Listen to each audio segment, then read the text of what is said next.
සුවහසක් ලෝකවාසී සැදැහැති දනන්ගේ දහම් පිපාසය සංසිඳුවන පිණිස. එක්සත් රාජධානයේ යෝක්ෂය ප්‍රාන්තයේ ලීඩ්ස් බෞද්ධ විහාරස්ථානයේ සදහම් දම් අමාධාරා මෙසේ ගලා යන වගයි. අප විහාරස්ථානය මගින් පවත්වන මාසික ධර්මදේශනා පින්කම් මාලාවේ තවත් එක ධර්මදේශනාවක් ඔබගේ ප්‍රඥාලෝකෙ පිණිස මෙසේ තිලින කෙරේ. අද ධර්මදේශකයණන් වහන්සේ මැන්චෙස්ට කේතුමති බෞද්ධ විහාරය සහ ලීඩ්ස් බෞද්ධ විහාරය යන උභය විහාරාධිපති ශාස්ත්‍රපති පූජ්‍යපාද පිතිවිල්ලේ පියතිස්ස නායක ස්වාමීන් වහන්සේ විසින් සිදු කෙරේ.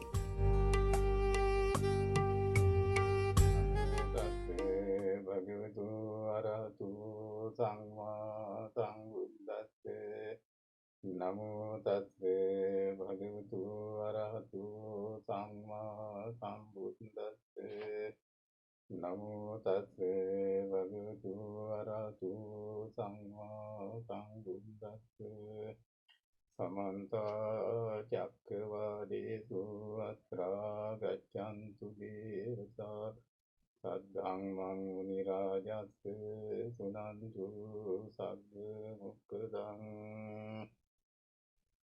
ආරෝග්‍ය පරමාලාභ සන්තුට්ඨි පරමන්දනං විශ්වාසා පරමාඥාති නිබ්බානං පරමං සුඛන්ති 2021 වසරේ ලීඩ්ස් බෞද්ධ විහාරස්ථානයේ මගින් පවත්වනු ලබන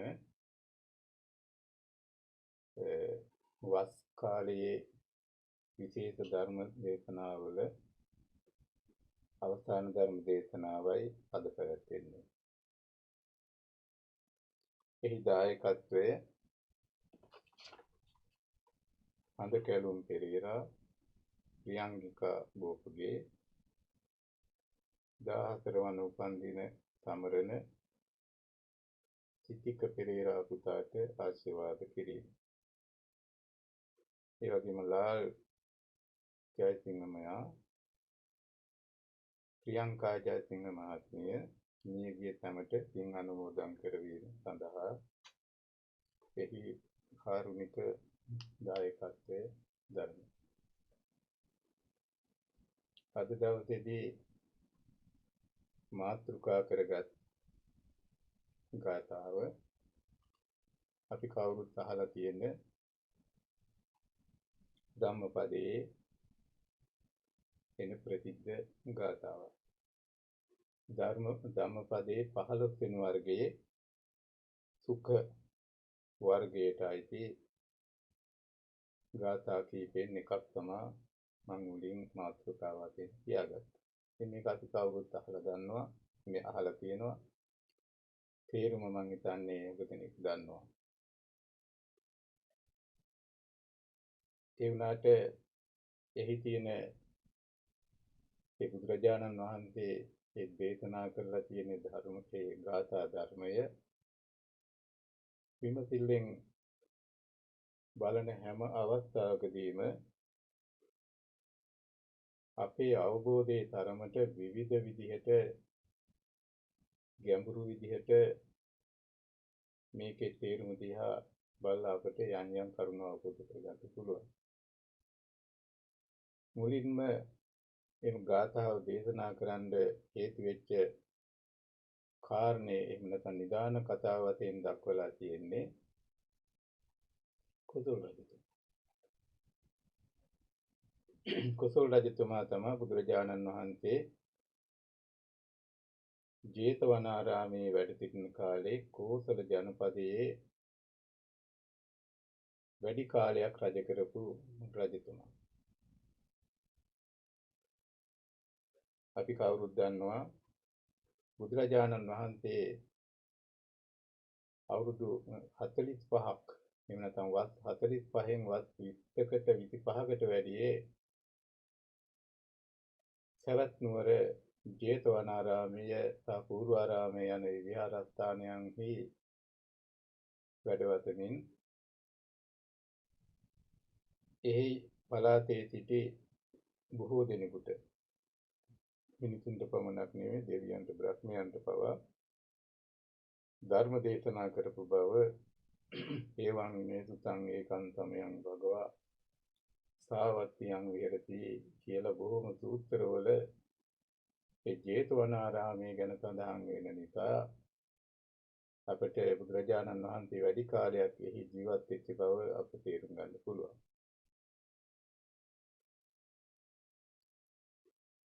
උන්වහන්සේ ජේතවනාරාමයේ වැඩ ඉන්නකොට ඒ ජේතවනාරාමයේ බුදුරජාණන් වහන්සේ ප්‍රදාන මේ මහා සංඝරත්නයට පූජා කරපු ඒ අනේ පිටිපිටුතුමා සහ විසාකා මහා උපාසිකාවගේ ඒ බුදුරජාණන් වහන්සේ පිළිබඳව තිබිච්ච ශ්‍රද්ධාවත් භක්තියත් ධර්මයේ පිළිබඳව තිබිච්ච අවබෝධයත්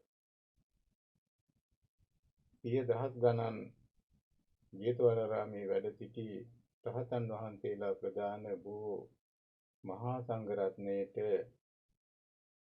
ඒ සිව්පසයෙන් අඩුවක් නැතුව උපස්ථාන කිරීමට මේ ඊටාම සාර්ථක විදිහට ව්‍යාපාර කටයුතු වල යෙදිච්ච ධනවත් ඒ පවුල් දෙක මුගක් උපකාරී වෙච්ච බව බුදුරජාණන් වහන්සේම නොයෙක් වෙලාවල දේශනා කරලා තියෙනවා.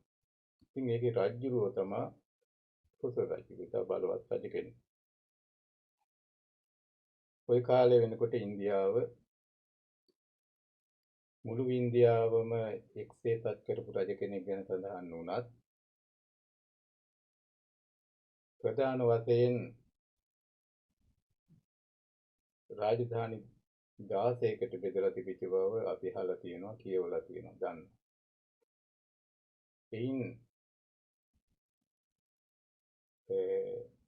මගධ කෝසල අංග මගධ කාසි කෝසල ඔය කියන රජ මේ රාජධානි 4 මුගක් ප්‍රසිද්ධ විශාල බලවත් රාජධානි බව තමයි සඳහන් වෙන්නේ. එයිනොත් මගධ රටත් කෝසල ජනපදයක් පාලනය කරපු ඒ රජවරු දෙපළ පිළිබඳව අපි අහලා තියෙනවා. කොසල් රජතුමා කොසල් ජනපදයේ මගධ ජනපදයේ බිම්බිසාර රජතුමාත් රජ කරපු බව අපි අහලා තියෙනවා. කොසල් රජගහනුවර හිටපු බිම්බිසාර රජතුමා බුදුදහම ගැන ලොකු පැහැදීමකින් සහ අවබෝධයකින් ජීවත් වෙච්ච කෙනෙක්. ඉතින් අපි අහලා තියෙන විදිහට බිම්බිසාර රජතුමා සෝවාන් වෙච්ච රජ කෙනෙක්. බුදුරජාණන් වහන්සේ ගිහිගෙයින් ඒ විදුහත් කුමාරයා ගිහිගෙයින් මිකිලා විදුහත් තාපස බවට පත් වෙලා මුලින්ම ඒ රජගහනුවර පිණ්ඩපාතේ වඩින අවස්ථාවේදී ඒ රජතුමාට හමු වූ බවත් උන්වහන්සේලා අතර සංවාදයක් තිබිච්ච බවත් අපි අහලා තියෙනවා. ඉතින් ඒ මුල් අවස්ථාවේදීම බණ අහලා සෝවාන් වුණා. ඉතින් එහෙම වුණාට කොසල් රජුරෝ ඊට වැඩි ටිකක් වෙනස් කෙනෙක්. බුදුරජාණන් වහන්සේ නිතර හමු වීමත් එතුමා සඳහා විශේෂ ධර්ම දේශනා විවිධ අවස්ථාවලදී දේශනා කළා තිබුණත් කොසල් රජුරෝ අඩු ගානේ සෝවාන්වත් උනේ නැහැ කියන කතාව ඒ බෞද්ධ සාහිත්‍යය තුල සඳහන් වෙනවා. ඉතින් එතුමාගේ හැසිරීම දිහා බැලුවත් ටිකක් අමුතු විදිහේ හැසිරීම තිබිච්ච රජ කෙනෙක්. එතකොට මේ ධර්ම දේශනාව මේ ගාථා ධර්මය දේශනා කරන වෙලාවේදී එතුමා විතරම බුදුරජාණන් වහන්සේ හමු වීමට ගියත් බණ ඇහුවත් සාකච්ඡා කළත් අද කාලයේ ජීවත් වෙන බොහෝ දේශපාලඥයින් වගේම රාජ්‍ය නායකයින් වගේම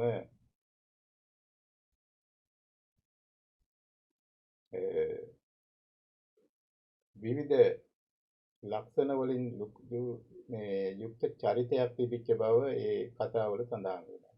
විතරෝම බුදුරජාණන් වහන්සේ හම්බ වෙනවා, වෙලාවෙත් වෙනවා, අවේලාවෙත් වෙනවා.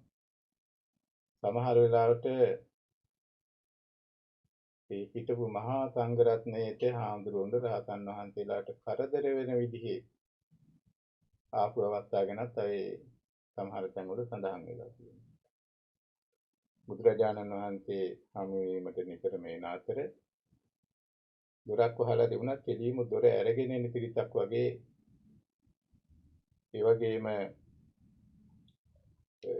දැන් මේ ගාථාව දේශනා කරන්න හේතු වෙච්ච කාරණයක් ඒ වගේ දෙයක්.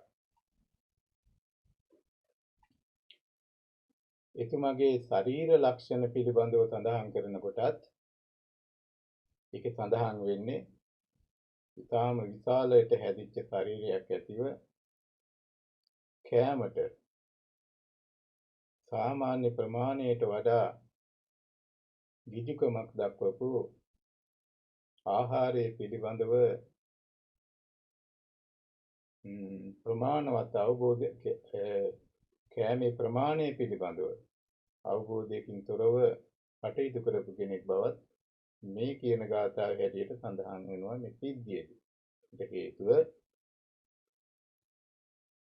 ඒ වෙනදා වගේ මේ රජුව වේලාවක් අවේලාවක් බලන්නේ නැතුව ඒ බුදුරජාණන් වහන්සේගේ ඒ කියන කටයුතු පිළිබඳව අවබෝධයකින් තොරව තමන් ඒ රටේ ඉන්න පාලකයා කියන ලොකු අභිමානයකින් යුක්තව කටයුතු කරපු බව ඉතාම පැහැදිලි නොයෙක් අවස්ථාවල සඳහන් වෙන කතා තියෙනවා. ඉතින් මේ අවස්ථාවේදී මේ කියන ආකාරයට දවසක් රජුරුවන්ගේ ආහාර ගැනීමෙන් පසුව විශාල වශයෙන් ආහාර ප්‍රමාණයක් අනුභව කරලා බුදුරජාණන් වහන්සේ හමු වීමට ගිය අවස්ථාවේදී ඒ රජතුමාගේ ස්වරූපය හොඳට තේරුම් ගත්ත බුදුරජාණන් වහන්සේ රජතුමාට අවශ්‍යයි හිතෙන වේලාවට ගැලපෙන ධර්මයක් සාකච්ඡා කරමින් සිටින අවස්ථාවවලදී අධික ආහාර ගැනීම නිසා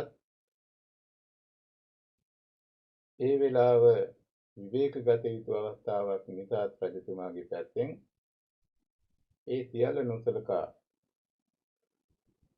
ඒ විශාල වශයෙන් ආහාර ගැනීමෙන් පසුව බුදුරජාණන් වහන්සේ හමු වෙච්ච අවස්ථාවේදී බුදුරජාණන් වහන්සේ ධර්මයේ පිළිබඳව සාකච්ඡාවක එතුමා සමග යෙදලා ඉන්නකොට ධර්මයට ඇහුම්කන් දෙනවා වෙනුවට ඈනුම් ඇරීම ඒ වගේම නිදා වැටීම ඒ කතාව අතරතුරදී සිද්ධ වෙලා තියෙනවා. ඒකට බුදුරජාණන් වහන්සේ පිළිබඳව ලොකු ගෞරවයක් එතුමා තුළ තිබුණ බවක් අපිට සඳහන් වෙන්නේ නැහැ. ඒ නිසා තමයි සෝවාන් තත්ත්වයක්වත් එතුමා තුළ නැහැයි කියලා ඒ බෞද්ධ සාහිත්‍ය සඳහන් කරන්නේ. අන්න ඒ අරමුණ ඇති කරගෙන බුදුරජාණන් වහන්සේ ආහාර ගැනීමේදී පමණ ප්‍රමාණය දැනගෙන ආහාර ගැනීම සාමාන්‍ය ශරීර සෞඛ්‍යයට හොඳ බව ඉතින් අද මේ වගේ රටවල මේ වගේ කාලවල ඒ වෛද්‍යවරුන්ගේ උපදේශය වන්නේ ඒ වගේ දෙයක්. බුදුරජාණන් වහන්සේ ගැන හොඳ අවබෝධයක් තිබුණා. ඒ අරමුණු කරගෙන තමයි මේ ගාථාව අරමුණු මේ දේශනා කළා. ඒකෙන් ඒ අවස්ථාවේක වුණත් උන්වහන්සේ උගාක්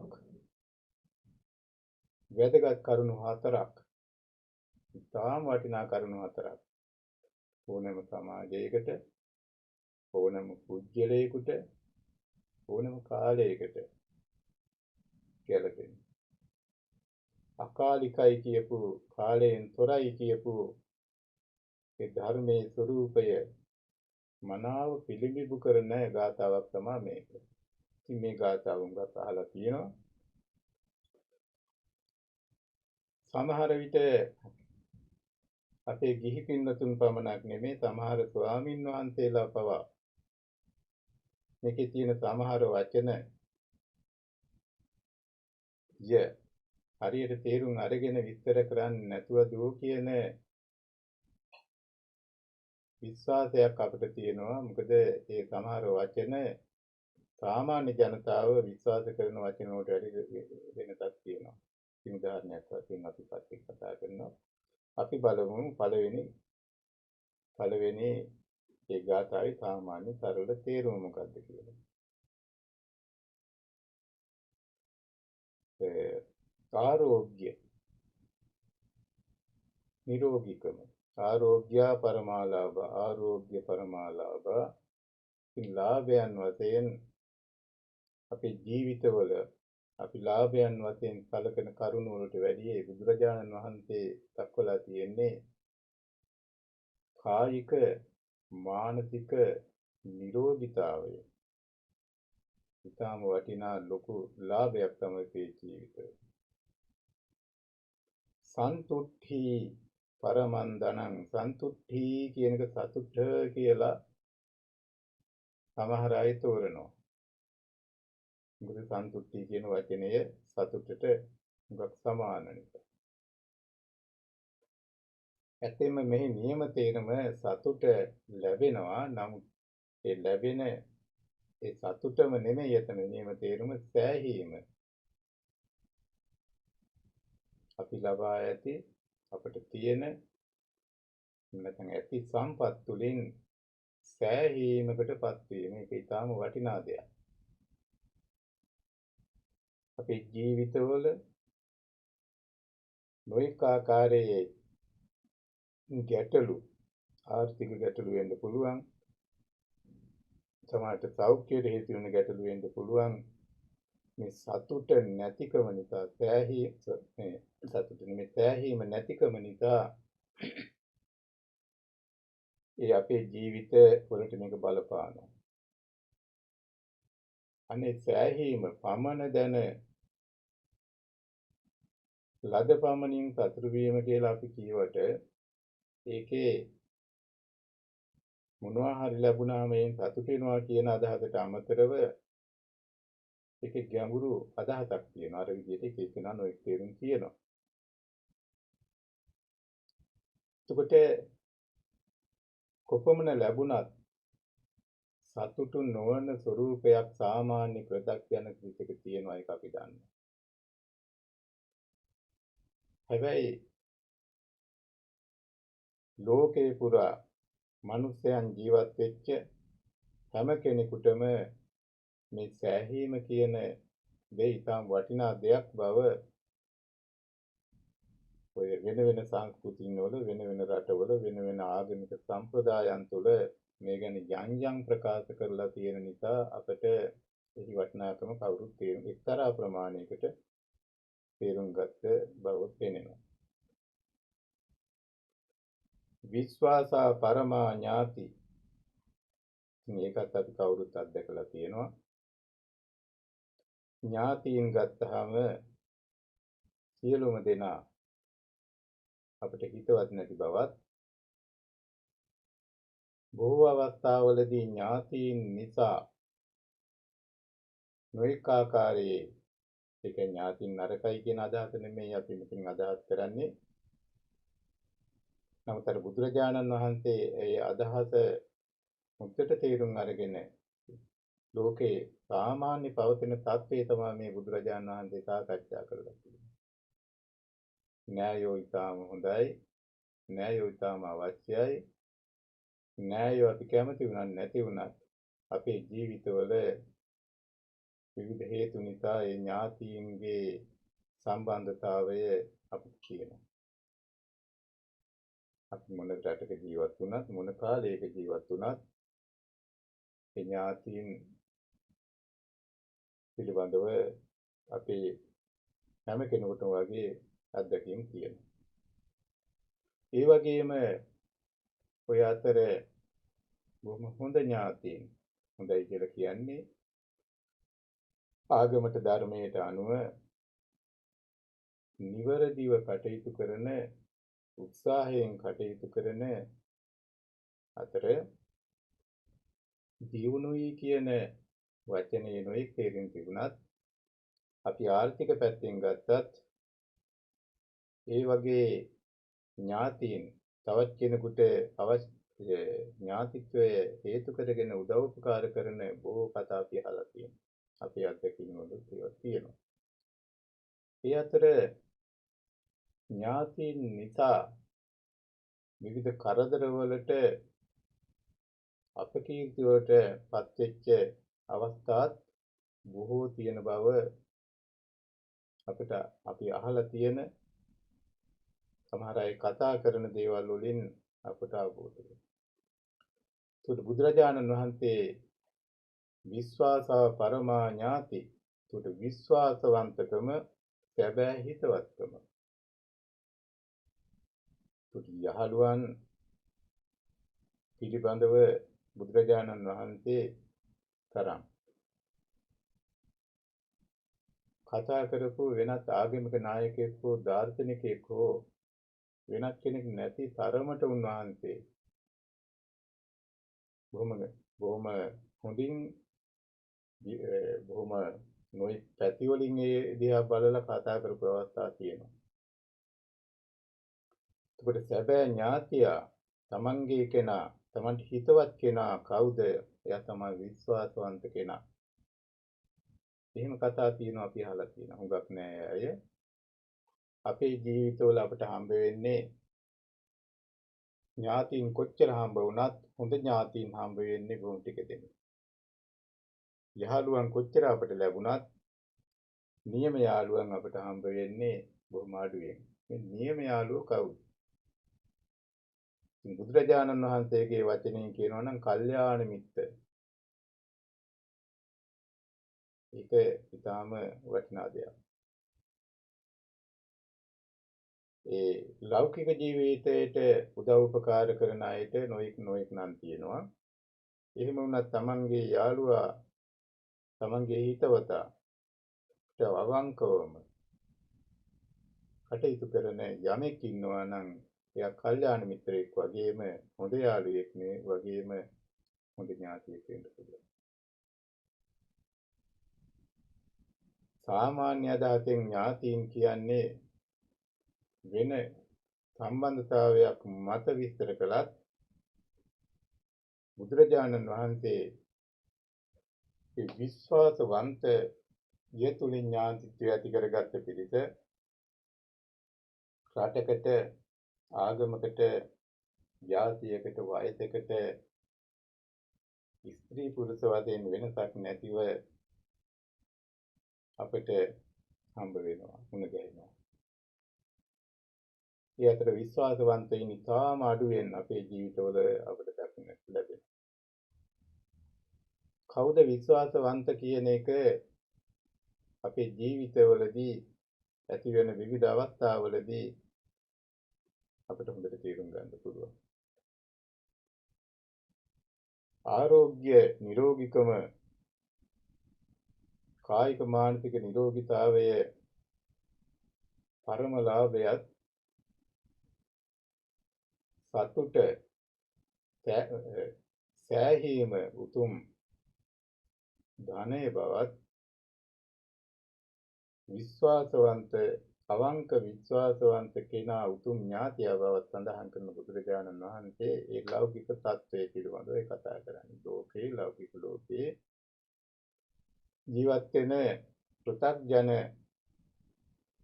බොහෝ දෙනා ඒ ලෞකික ජීවිතයට සම්බන්ධ බොහෝ දෙනාට අදාළ දෙයක් බුදුරජාණන් වහන්සේ සාකච්ඡා කරන අතර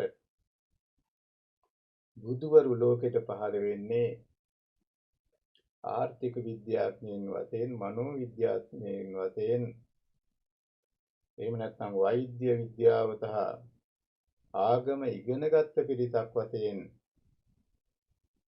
ලෞකික පරමාර්ථ දිනු කර ගැනීමේ අදහසින්ම නෙමෙයි බුදුවරු ලෝක පහළ වෙන්නේ ඊට වැඩි වැදගත් අදහසකට. මේ අදහස තමයි නිබ්බාණං පරමං සුඛං. මම අද විශේෂ වශයෙන්ම අදහස් කරන්නේ බුදුරජාණන් වහන්සේ අවසාන වශයෙන් සඳහන් කරපු හතරවෙනි කාරණේ පිළිබඳව අපි ටිකක් සාකච්ඡා කළොත් කතා කළොත් හොඳයි කියන හැඟීම තියෙනවා. මොකද හේතුව අවංක වශයෙන්ම කෙනෙකුගෙන් ඇහුවොත් මේ වෙලාවේ මට කවුරුත් නොපෙනුනත් මේ ධර්මයට අහුම්කම් දෙන විශාල පිරිසක් ඉන්න බව අපි අහලා තියෙනවා. මේ හැම කෙනෙකුගේම තමන්ගෙන් අහලා බැලුවොත් නිවන් දැකීමට තමන් සූදානම්ද? නිවන් දකින්නද එහෙම නැත්නම් අද හෙට ඊළඟ ආත්මයේ නිවන් දකින්න කැමතිද? හැම කෙනෙක්ම නිවන ගැන ලොකු විශ්වාසයක් බලාපොරොත්තුවක් ආසාවක් තිබුණට සාමාන්‍ය ප්‍රත්‍යඥ හිතක මේ නිවන ගැන ලොකු සමහරට බයක් වෙන්න පුළුවන්, සමහරට සැකයක් වෙන්න පුළුවන් තියෙනවා. ඊට හේතුව ඒ බුදුරජාණන් වහන්සේගේ වචනයෙන්ම කියනවා නම් ඒ නිවන යනු කුමක්දයි අපට අවබෝධයක් නැත. අපට අත්දැකීමක් නැත. ඒ අත්දැකීම අවබෝධය අපට නැත්තේ කුමක් නිසාද කියලා බුදුරජාණන් වහන්සේ සමහර තැන්වලදී කියනවා අසුතවා පුතුජනෝ කියන. අරිය ධම්මේ අකෝවිදෝ අරිය ධම්මේ අවිනීතෝ. මේ බුදුරජාණන් වහන්සේගේ පරමාර්ථය එහෙම නැත්නම් අපි සෑම කෙනෙක්ම අවසාන වශයෙන් ලබා ගත යුත්තේ කුමක්ද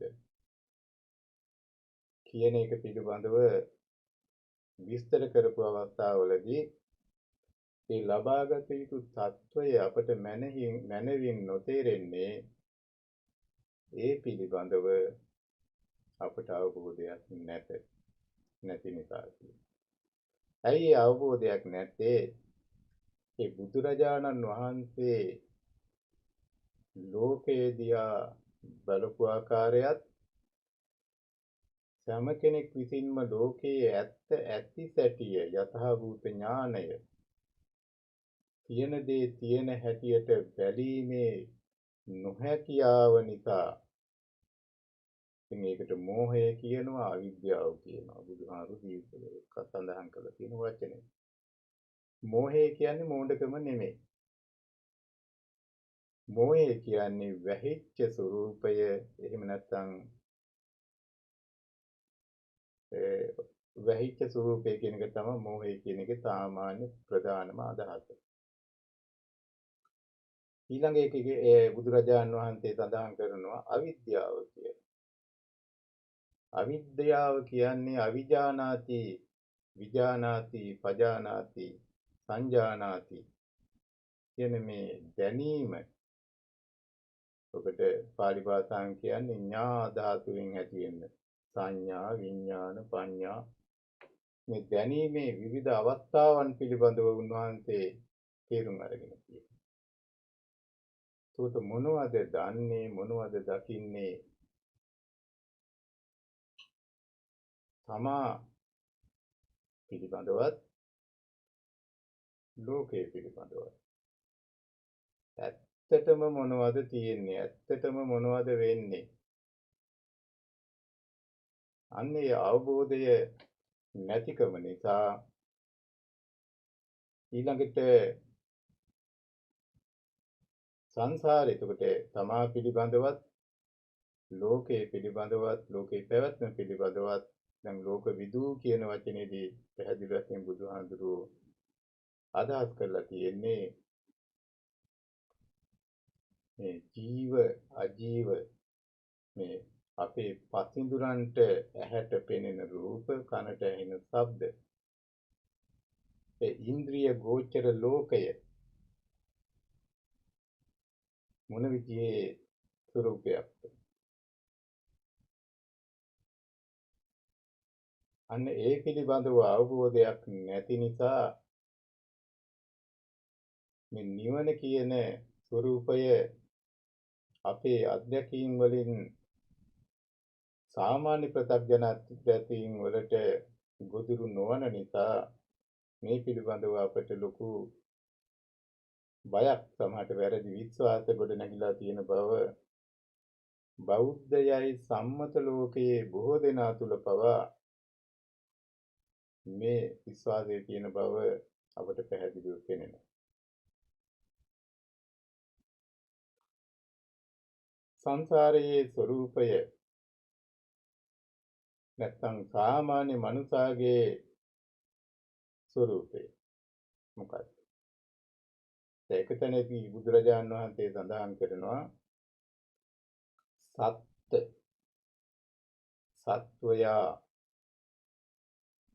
කියන වචනය අපි අහලා තියෙනවා නොයෙක් විදියට සත්ව ජීවිතයක් පිළිබඳව කතා කරනවා කියන්නේ. හැබැයි බුදුරජාණන් වහන්සේ සමහර තැන්වලදී විස්තර කරලා තියෙනවා අත්තං ඵලේති නෝපේති සංඛං කිය. රහතන් වහන්සේලා ගැන කතා කරනකොට අත්තං ඵලේති අනාත්ම බවට පත් වෙනවා. ඒ අනාත්ම බවට පත් වෙනවා කියලා කියන්නේ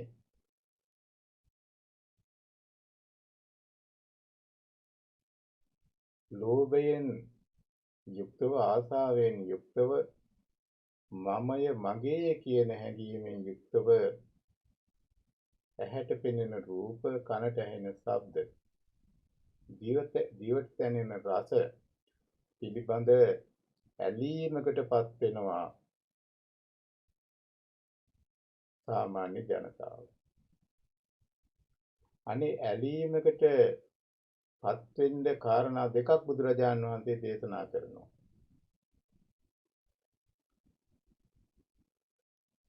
ඒ නිසා තමයි බුදුරජාණන් වහන්සේ දේශනා කළේ එහෙම විදිහට ලෝකය දිහා බලන්නේ ලෝකයට ප්‍රතික්‍රියා දක්වන්නේ කවුද? අර මුලින් සඳහන් කළා අරිය ධම්මේ අවිනීතෝ අරිය ධම්මේ අකෝවිදෝ නැගට ධර්මය අසුතවා පුතුජනෝ අන්නේ ආර්ය ධර්මයේ නොයසු අය බලන්න. ඒකට ලෝභ මෝහය නිසා අවිද්‍යාව නිසා මේ ලෝකයේ නියම ස්වરૂපය නොදැනගෙන තියෙන්නේ ධර්මතාවයන් පමණි. නාම රූප වශයෙන් පංචස්කන්ධයේ වශයෙන් බුදුරජාණන් වහන්සේ බෙදා දක්වන්නේ මේ පංචස්කන්ධය ආශ්‍රිතව මමය මාගේ යනුවෙන් යමක් ඇත. කියන්නේ මම ඉන්නවා තියෙනවා මම වගේම අනිත් අයත් ඉන්නවා තියෙනවා කියන සංකල්පය ඇතිවන්නේ අවිද්‍යාව නිසා නොදන්නා නිසා. මොනවද නොදන්නේ? ධර්මයේ නියම ස්වરૂපය. ඒ පළවෙනි ධර්ම දේශනාවේදීම බුදුරජාණන් වහන්සේ දේශනා කළා සාමාන්‍ය සත්වයා කියන්නේ පංචකාම සම්පත්තියට ආසා කරන ගිජු කරන ඇලෙන කෙනා. එතකොට ඇලෙන්නේ කාරණා දෙකකට. ආසා කරන්නේ කාරණා දෙකකට. දෙකක් නිසා කියලා බුදුරජාණන් වහන්සේ ප්‍රධාන වශයෙන්ම දක්වලා තියෙනවා. එකක් තමයි මෝහය එහෙම නැත්නම් අවිද්‍යාව. අනිත් එක තමයි තණ්හාව. බුදුදහම ගැන ගැඹුරින් තේරුම් ගත්තාම අපිට පේනවා මේ තණ්හාව කියන එකත් පංචස්කන්ධයට ආවේනික වෙච්ච දෙයක් නෙමෙයි. ඒකට සත්වයා කියලා කියන්නේ නාම රූප තුල ඇති දෙයක් නෙමෙයි. එතකොට මේ අපි අහුවෙලා ඉන්නේ නැති දෙයකට. සත්වයේ පුජ්‍යලේ කියා වෙනස් නොවන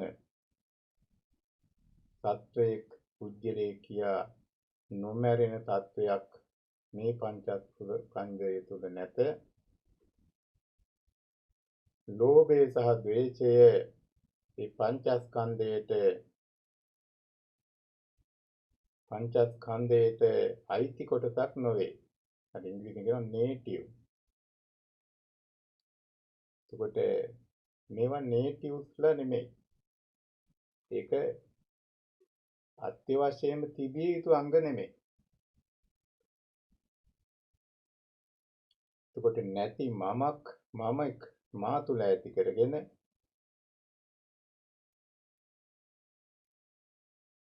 මනසට එහෙම නැත්නම් ඒකයි බුදුරජාන් වහන්සේ ඒක බොහොම පැහැදිලිව අපි තේරුම් ගන්න ඕනේ. ඒක තැනකදී බුදුහාමුදුරුවෝ දේශනා කළා තියෙනවා. පබස්සර මිදම් භික්ඛවේ චිත්තං සංචකෝ ආගන්තුකේහි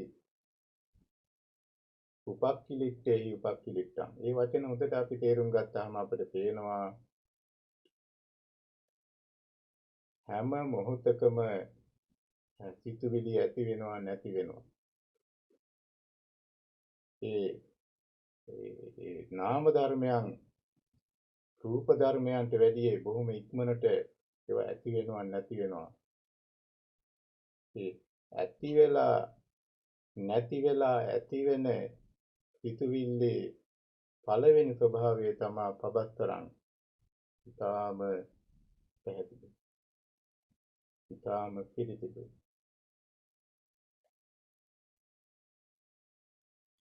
එතකොට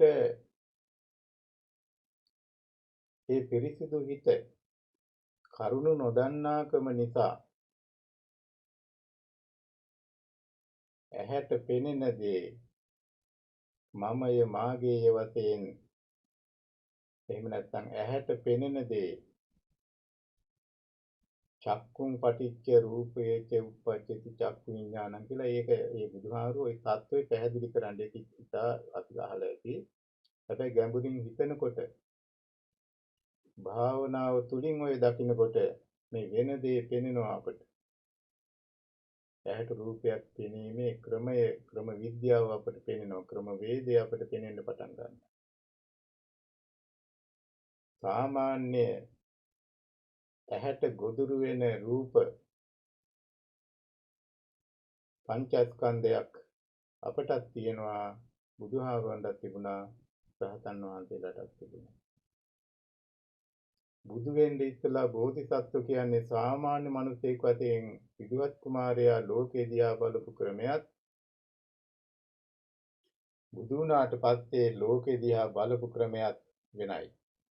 සාමාන්‍ය කෙනෙකුට පෙනෙන්නේ උන්වහන්සේලාත් කතා කරනවා, ධර්මයේ දේශනා කරනවා, කෑම අනුභව කරනවා. හැබැයි උන්වහන්සේලාගේ ස්වરૂපය හරි වෙනයි. අර අභිධර්මයේ ගැන කතා කරනකොට විස්තර කරනවා රහතන් වහන්සේලාට ඇති වෙන්නේ ක්‍රියාතිත් කියලා. මොකද මේ ක්‍රියාතිත් කියන්නේ ක්‍රියාවෙන් ඉවරයි. දානයක් කෙනෙකුට උදව්වක් කළා නම් ඒ උදව්වෙන් ඉවරයි. යමක් බලාපොරොත්තු වෙන්නේ නැහැ. හැබැයි සාමාන්‍ය ප්‍රත්‍යඥයා එහෙම නෙමෙයි යමක් කරලා යමක් බලාපොරොත්තු වෙනවා. කෙනෙකුට අපි කරුණාව මුල් කරගෙන කෙනෙකුට උදව්වක් කළත් ඒ උදව්වෙන් නෙමෙයි අපි හිතන්නේ සමහර වෙලාවට හිතනවා අපිට සංසාරේ මේ වගේ දෙයක් නොවේවා කියලා අපි ප්‍රාර්ථනා කරනවා. ඉතින් ඒ වැරද්දක් මට නොපෙන්නේ නැහැ. නමුත් අපි යමක් ඒකේ බලාගෙන ඉන්නවා. මේ රහතන් වහන්සේලා කළා ඇහුව දේ ඉවරයි. දිත්තේ දිත්ත මත්තං සුතේ සුත මත්තං කියලා අපි කොච්චරවත් කතා කරනවා අහලා තියෙනවා. ඒ රහතන් වහන්සේ කෙනෙක් ලෝකේ දිහා එහෙම නැත්නම් අනිත් අය දිහා බලලා කටයුතු කරන ආකාරය තමයි එතනදී සාකච්ඡා වෙලා තියෙන්නේ.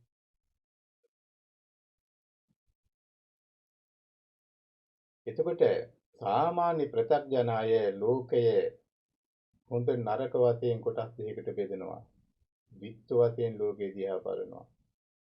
අපි කැමති දේවල් තියෙනවා. කැමති ඇහැට පෙනෙන රූප වලට කැමති දේවල් තියෙනවා. සමහර ඒවාට අපි අකමැති තියෙනවා. සමහර ශබ්ද කැමති ශබ්ද තියෙනවා. කැමති සින්දු තියෙනවා. අකමැති සින්දු තියෙනවා. අකමැති කටහඬවල් තියෙනවා. ඒ අපි කැමති දේ ලබා ගන්නත් ලබාගත් දේ තියාගන්නත් අපි දැඩි උත්සාහයක් දරනවා. ඒ වගේම අපි අකමැති දේවල් වලින් අයින් වීමටත් ඒ නැති කිරීමටත් ඒ පිළිබඳව අපි ගැටුමක් ඇති කරගන්නවා. අන්න ඒ විදිහට ලෝකේ දිහා බලලා කටයුතු කරන එකට බුදුහාරුව කියන්නේ හිත සංඛාරගත වෙනවා කියලා. හොඳට තිබිච්ච හිතුවිල්ල අවසානයේ වෙනකොට අපිම අපිරිසිදු කරගෙන තියෙනවා. හැබැයි බුදුහාරුව දේශනා කරලා තියෙනවා. ඉතින් ඔහොම කළයි කියලා ඇති වෙලා තිබුණ එක හිතයි ඒක තමයි දිගින් දිගට මේ යන්නේ. ඒක අපිට කිසිම කරන්න දෙයක් නැහැ කියන සංකල්පයක් නැහැ. ඒ සිතුවිල්ල ඒ මොහොතින් අපට අමතක කරලා දුර දිග යන්නේ නැතුව තිබුණොත් ඒකත් එච්චර ප්‍රශ්නයක් වෙන්නේ නැහැ. හැබැයි සාමාන්‍ය සිතක මේ ආසාව මේ තණ්හාව බලවත් වෙලා ඒ අපි කැමති කෑමක් වෙන්න පුළුවන් රූපයක් වෙන්න පුළුවන් ඒක තණ්හාව බවට පත් වෙලා ඒකට කියනවා කාම තණ්හා කියලා. පසින්දුරන් පිනවීමට දැඩි කැමැත්තක් ප්‍රත්‍යඥ ලෝකයේ තුල අපට දක්නට ලැබෙනවා. ඒ සඳහා විශාල තමන්ගේ සම්පත් විශාල වශයෙන් ඒ සඳහා යොදවනවා.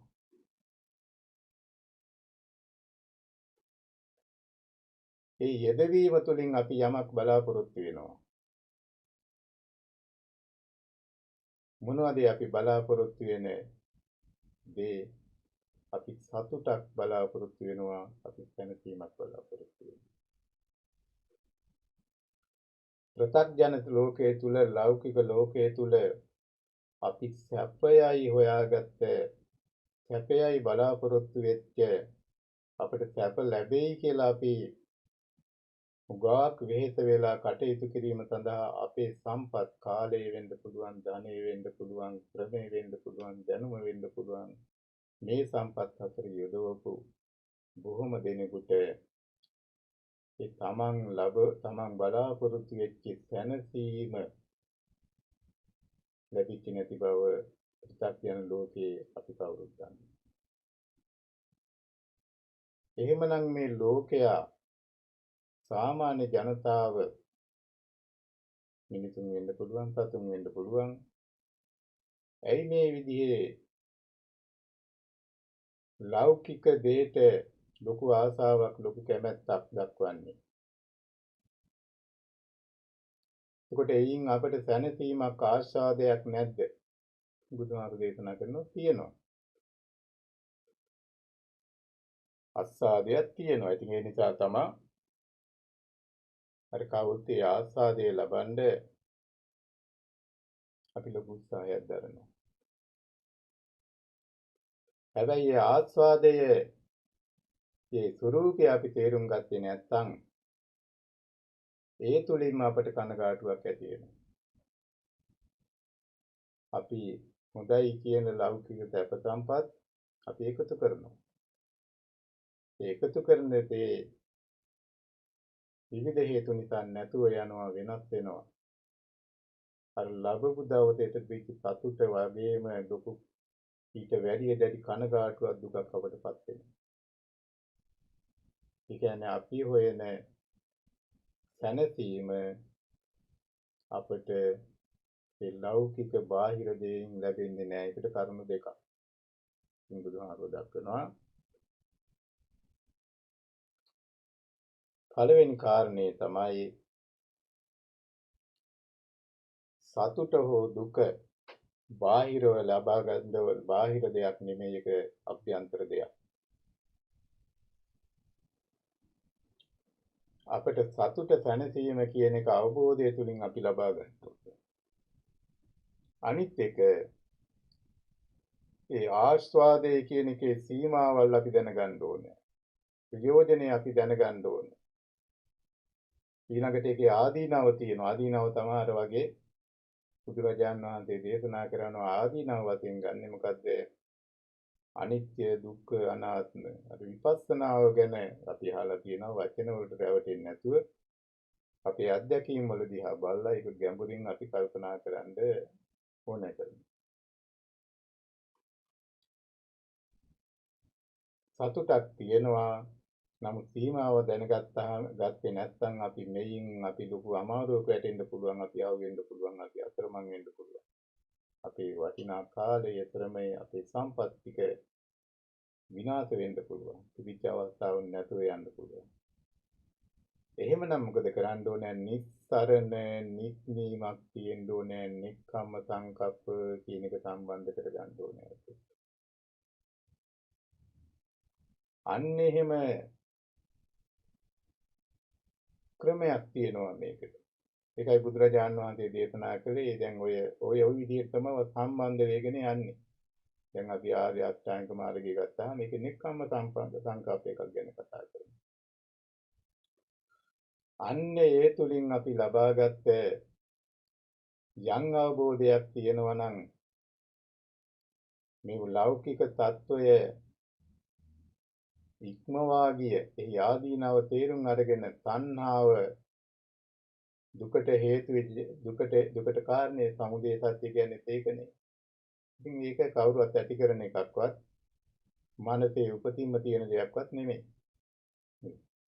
අපි විසින්ම අපේ නොදන්නාකම නිසා කාලයක් පවත්වාගෙන ආපු ඇබ්බැහි වීම තියෙනවා. කාමයට සම්බන්ධ නොදන්නාකමට සම්බන්ධ දේවල්. ආසව අනුසේ වශයෙන් මේවා පුරුදු වෙලා තියෙනවා. පුරුදු වෙච්ච දේවල් අද භාෂාවේ කියන හැටියට ඒ පුරුදු ඒ අබ්බැහි වීම ඒ අත්හරින්න බැරි තත්ත්වයකටපත් වෙනවා. හැබැයි මේ අපි අබ්බැහි වෙන්නේ ඉංග්‍රීසියෙන් කියනවා අපි ඇඩික්ට් වෙන්නේ ඇත්තෙන්ම අපිට අවශ්‍ය දෙයක් සඳහා නොවන බව කල්පනාවෙන් බලනකොට තේරෙනවා. සාමාන්‍ය දෙයක් බලනකොට අපිට තේරෙනවා. මම හුඟක් වෙලාවල කතා කරන දෙයක් මේක. අපි ඇඩික්ට් වෙන්නේ, අපි ඇබ්බැහි වෙන්නේ ඇත්තෙන්ම ජීවිතයට අවශ්‍ය දේවල් නෙමෙයි. මම කියන උදාහරණ මම අද කියන්නම්. වතුර ජීවිතයට අවශ්‍යයි. වතුර නැති කෙනෙකු පවතින්න බෑ.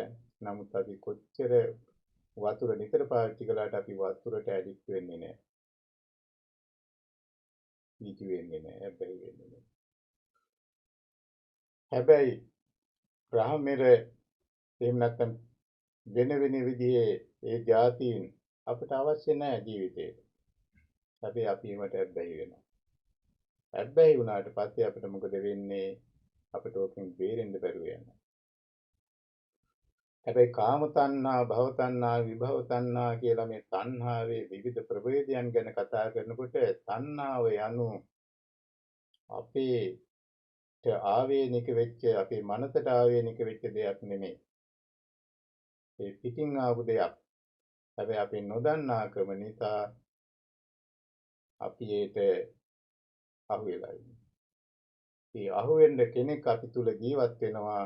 ඒ අපි විසින් මවාගත්ත කෙනෙක් ඇත්තටම නැති කෙනෙක්. ඒ තමයි මමය කියන අපි තුල පවතින දැඩි විශ්වාසය. ඔය හැම දෙයක්ම කරුණ අවබෝධ කරගෙන බුදුරජාන් වහන්සේ සාමාන්‍ය කෙනෙක් හිතන විදිහ බුදුහාමුදුරුවෝ දැනගෙන හිටියා. මොකද අපි කවුරුත් කාලයක් ඒ තුලම තමයි ජීවත් වෙලා තියෙන්නේ. හැබැයි හැම කෙනෙකුටමත් එකම වෙලාවක එකම දවසක කරුණ අවබෝධ කරගන්න බැරි වත් බුදුරජාණන් වහන්සේ දේශනා කළා. ඒ නිසා තමයි මහා කරුණාවෙන් යුක්තව කිසිම කෙනෙක් අහක දාන්න නැතුව බුදුරජාණන් වහන්සේ සීල සමාධි ප්‍රඥා කියලා මේ විමුක්ති මාර්ගයක් අපිට කතා කරලා තියෙනවා. ඉතින් ගැන අපි දන්නවා අහලා තියෙනවා. කතා කරනවා පොත්වල ලියලා තියෙනවා. ඒක අපේ ජීවිතවලට සම්බන්ධ කරගෙන අර මුලින් අහපු ප්‍රශ්නේ අපි නැවතත් ඇහුවොත් ඇත්තටම නිවන් දකින්න කැමතිද? බහුතරය කියන්නේ සමහර කිහි පැවිදි දෙපැත්තම වෙන්න පුළුවන්. දිව්‍ය ලෝක, මනුස්ස ලෝක, සැප සම්පත් කෙලවරද අපට නිර්වාණය අවශ්‍ය කරන්නේ. මෛත්‍රී බුදුරජාණන් වහන්සේ දැකලාද බණහඬ සූදානම් වෙන්නේ කියන එක අපෙන් අහන්න ඕනේ. අපිට මේ උතුම් මනුස්සාත්මයක් ලැබිලා තියෙනවා, සද්ධර්මයේ පවතිනවා. අපි සූදානම් නැත්තේ මොකද? අපේ වැරදි විශ්වාසයක් තියෙනවා නිවනේ කිසි දෙයක් නැහැ කියලා. බුදුරජාණන් වහන්සේ ඒ පිළිබඳව ගැඹුරු අවබෝධයක් නැති කිසි කෙනෙක් එක්කලා නිවන කියන එක සාකච්ඡා නොකලට ඒ අවබෝධ කරගත්ත බුදුරජාණන් වහන්සේ නැත කියන අදහස නිවනට කියන්නේ නැහැ. බුදුහාරෝ ඒ සාමාන්‍ය ප්‍රත්‍යඥයා ගැන හිතන හැටි බුදුහාරෝ දැනගෙන හිටියා. එතකොට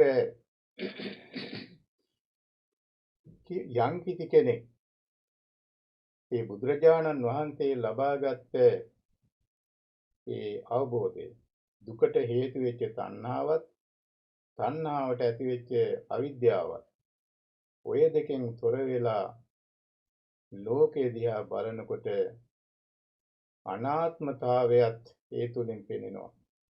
ඒ තුලින් දකින්න මොකද එහෙම දෙයක් නෑ. පවතින්නේ ධර්මයන් පමණි. ඒ ධර්මයන් ක්‍රියාත්මක වන්නේ පටිච්ච සමුප්පාදය තුලිනි. හේතුඵලයක් මේ නිසා මේ හේතු නිසා මේ ප්‍රතිඵල ඇති වෙනවා. ඔක් කරන කෙනෙක් නෑ වෙන දේවල් කියන්නේ. කරනවා කියනවා කියන ඒවා සම්මුතිය තුල ඇත්ත වුණත් පරමාර්ථයේ වශයෙන් ලෝකයේ දිහා බලන කෙනෙකුට පෙනෙන්නේ ඇතිවීම, පැවතීම, නැතිවීම වැනි ක්‍රියාවලියක් පමණි කියන එකත් නිවන් දකින්නකොට කෙනෙකුට වෙන්නේ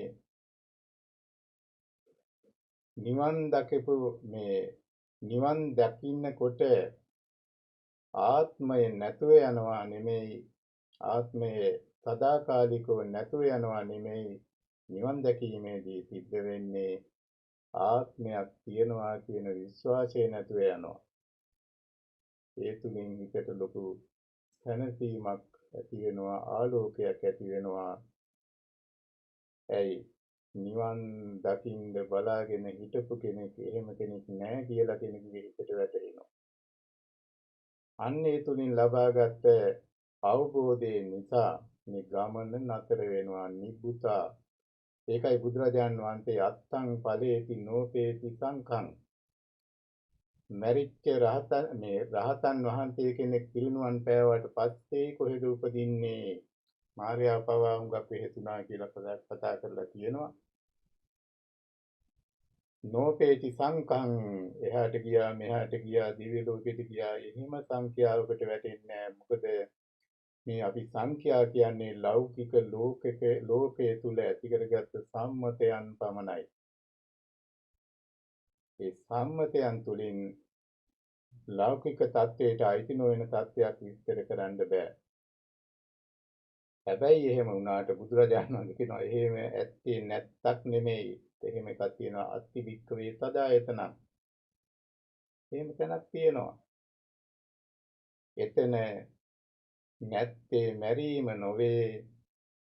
මැරෙන්න කෙනෙක් නැතිකම තියෙනවා. ඒකයි බුදුරජාණන් වහන්සේ දේශනා කළා තියෙන්නේ අයමන්තිමා ජාති නතිදානි කුණබ්බවෝ. නැවත ඉපදීමක් නැහැ. ඉපදුනොත් නේ හැමදේම වෙන්නේ ජාති පත්‍ය ජරා මරණ නේද අපි අහලා තියෙනවා. ඒ නිසා තමයි බුදුරජාණන් වහන්සේ දේශනා කරන්නේ සැප නොඑක් වර්ගවල සැප තියෙනවා. ඒ වගේම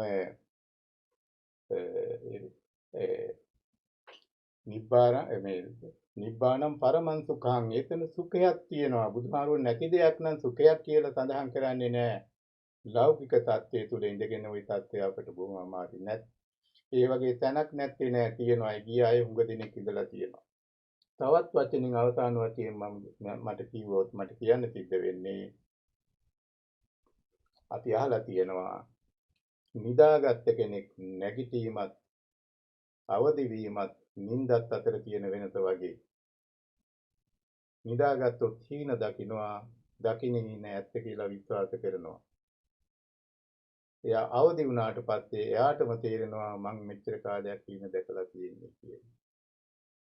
ඉතින් ওই කරුණ හැම දෙයක්ම අපට අවබෝධ කරගත්තොත් අපිට තේරෙනවා ওই ගාථාවේ ලෞකික වශයෙන් තියෙන වටිනාම දේවල් වලට බොහොම වටිනා අර්ථයක් බුදුහාමුදුරු දේශනා කරලා තියෙනවා. කවදාවත් මං හිතන්නේ ඔය ඉතලා ආලා නැති වචන අපි එතන ආලා තියෙනවා. ඉතින් අපි හැම කෙනෙකුටම ඒ වගේ එක පැති වල එක තරාතිරම් වල ඇත්තක් පෙනෙනවා.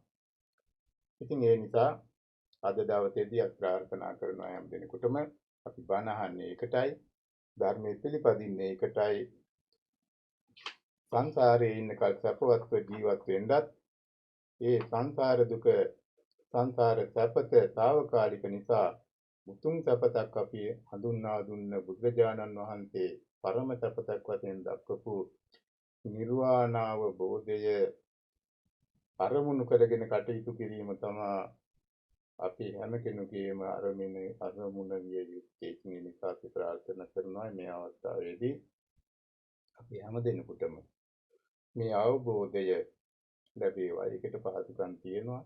සද්ධර්මයේ පවතිනවා. කල්යාණ මිත්‍රයන් ලෝකේ පුරා පවතිනවා. ඒ වගේම නිවන් නොදැක්කත් සංසාරයේ ජීවත් වෙන කාලය තුලදී කුසලයෙන් තොර වෙලා අකුසලයෙන් තොර වෙලා කුසල හිතක් ඇති කර ගැනීමත් ඒ වගේම ප්‍රයෝජනවත් ජීවත් වීමටත් කටයුතු කිරීමටත් ඒ ධර්මයේ තුලින් අපට නොඑක ආකාරයේ උපදෙස් ලැබිලා තියෙනවා. මේ නිසා දැන් කල්පනා කරගන්න ඕනේ මේ අවස්ථාවේදී ලීඩ්ස් බෞද්ධ විහාරස්ථානය මගින් සංවිධානය කරනු ලබන 2021 වර්ෂයේ අවසාන ධර්ම දේශනාව අද පැවැත්වෙනවා. එහි දායකත්වයේ මුලින් ප්‍රදාන් කරපු විදිහට ඒ පෙරේරා සඳ කැලුම් පෙරේරා ප්‍රියංගිකා බෝපගේ ඒ දෙමාපියන් තමන්ගේ පුතුණුවන්ගේ චිතික පුතුණුවන්ගේ 14 වෙනි උපන් දිනයට ආශිර්වාද කිරීම සඳහා ලාල් ජයසිංහ මහත්මයා ප්‍රියංකා ජයසිංහ මහත්මිය මේ දෙමාපියන්ට පින් අනුමෝදන් කරවීමටත් මේ උතුම් ධර්ම දායාදය එහෙම නැත්නම් ධර්ම දානය අවස්ථාවක් කරගන්නවා. ඒ නිසා ප්‍රාර්ථනා කරනවා අය බලාපොරොත්තු වෙන සියලු දේ සිද්ධ වේවා. ඒ වගේ ඉතින් අපි හැම දිනාටම මම මුලින් කියන්න අදහස් කරපු ඒ උතුම් සැපත උතුම් තැනසීම උතුම් සුවයවන් නිර්වාණ සැපය අපි හැම දිනෙකටම මේ ජීවිත කාලය තුලම ලැබේවා කියලා ඉතින් අදිස්ථාන කරගන්න. ඒ නිසා දැන් අපි හැම දිනාටම යහපතක් වේවා කියලා කියන ආශිර්වාද කරනවා සබ්බීතියෝ විවජ්ජන්තු සබ්බරෝගෝ විනාශතු මාතේ භවත් ඉතරායෝ සුඛී දීඝායුකෝ භවය අභිවාදන සීලිස්ස නිච්ඡං උද්ධාපචායිනෝ චත්තාරෝ ධම්මා වර්ධන්ති ආයුවන්නෝ සුඛං බලං ආයුරාෝග්‍ය සංපත්ති සග්ග සම්පත්ති නිවච අතෝ නිබ්බාන සංපත්ති විනාශේ සමිච්ඡතු